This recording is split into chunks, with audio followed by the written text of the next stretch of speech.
Was he the devil or a saviour? If J. Robert Oppenheimer didn't invent the ultimate killing machine, would someone else from a rival superpower have done so? 5, 4, 3, 2, 1. Cue music. This is Movies First with Alex First. These are just some of the questions addressed in the superbly rendered film Oppenheimer. Master filmmaker Christopher Nolan, Inception, has taken no shortcuts and come up with a tension-filled, intriguing look at how the world was changed irrevocably. The first atomic bomb, named Little Boy, was dropped on Hiroshima on the 6th of August 1945. The second, known as Fat Man, fell on Nagasaki 3 days later. Total casualties exceeded 200,000. But as much as the film deals with the consequences of those actions, Oppenheimer spends a great deal of time in the lead-up to the bombs being released. It paints a picture of a seriously gifted mind. There are frequent parallels drawn to Albert Einstein, who had shortcomings. J. Robert Oppenheimer, as portrayed by Cillian Murphy, was a much-feted theoretical physicist. Born into a non-observant Jewish family, he was a womanizer, chain smoker, and a man with communist leanings, at least for a while. Oppenheimer the movie moves between time frames. It establishes how his studies and teaching took him around the world before he settled back in the United States. His intellectual rigour was highly sought, and he landed a job at a prestigious college run by Lewis Strauss, Robert Downey Jr. He'd become chairman of the US Atomic Agency Commission. Oppenheimer was subsequently prevailed upon to help the war effort by military officer Leslie Groves, Matt Damon. Groves had overseen construction of the Pentagon. He was charged with directing the top-secret Manhattan Project, involving the development of the atomic bomb. The intent was to end World War II sooner rather than later. So Groves enlisted Oppenheimer and built a small town for him in a remote part of New Mexico.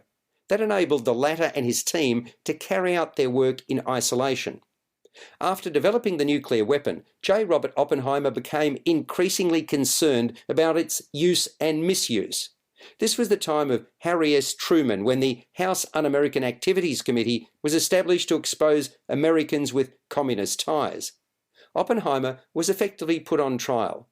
I say effectively because the body that investigated him was not a legally constituted court.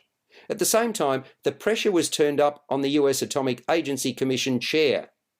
Oppenheimer is an impressive film on every level.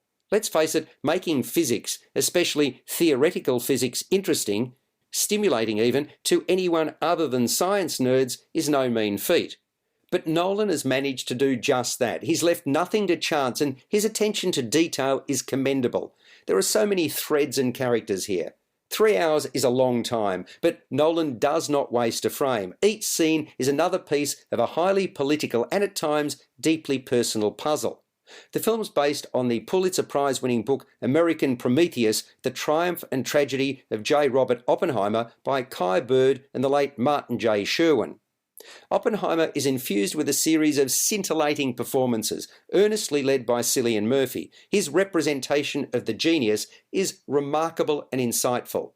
Matt Damon is authoritative as his immediate superior, clearly just a cog in a bigger wheel that'll see the world pivot. Equally imposing is Robert Downey Jr., cast as a concerned but arrogant player. Emily Blunt plays Oppenheimer's troubled but pragmatic wife Kitty with distinction, lurching from addiction to devastation.